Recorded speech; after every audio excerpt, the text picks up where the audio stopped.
বিসমিল্লাহির রহমানির রহিম। আমার জীবন থেকে আমার ছেলে মেয়ে থুইয়া যখন আমার স্বামী গিয়ে অন্য জায়গায় বিয়ে করলো, ঘর বাঁধলো, তখন আমি ভাবছিলাম যাক, স্বামী চলে গেছে, মানে মানুষের বাড়িতে কাজ কাম করে যদি কোনো রকম চলতে পারি, একদিন ছেলে মেয়ে আমাদের দিক আমার অন্তত পক্ষে আমি একজন মা আমার ফিরে চাইব। কিন্তু সব ভুল, এমনই ভুল করছি যে ভুলের মাসুল আমি এখন আর দেওয়া সম্ভব না। তবে স্বামী তো ঘর বাড়িতে ভালো আছে, আমি এখন কারে নিয়ে থাকবো, কি নিয়ে থাকবো, কিভাবে থাকবো, কি করব। সন্তানটা প্রচুর পরিমাণ ভালোবাসছিলাম, কিন্তু সন্তান যে আমার বিন্দু পরিমাণ ভালোবাসতো না এটা আমি জানতাম না। আপনারা আমার মতো কেউ এরকম ভুল কাজ করবেন না।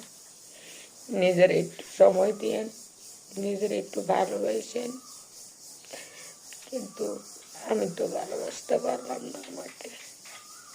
আমি শুধু অন্যের ভালোবাসলাম।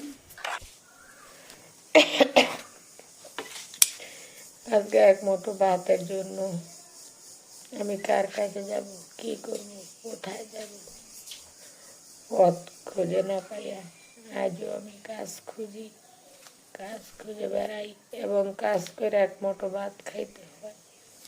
কি করবো, পেট তো বাইরা, এটা তো কিছু না কিছু দিতেই, চুরি তো আর করতে পারবো না। এই সময় তো গার্মেন্টসও জায়গা হয় না, যে বয়সটুক ভাই আমার হয়ে গেছে।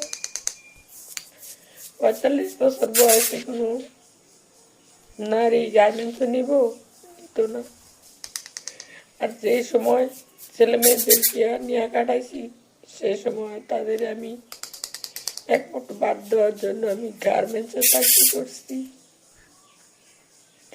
আজকে সেই ছেলে মেয়ে আমার দিকে এই অবস্থায়, এমনকি একটা ফোন দিয়েও আমার খোঁজ খবর লয় না। মনে করেন আমি কোথায় আছি, আমি কেমন আছি। তবে আল্লাহ যা করে ভালোর জন্যই করে। আমি কেন আগে পথ খুঁজলাম না,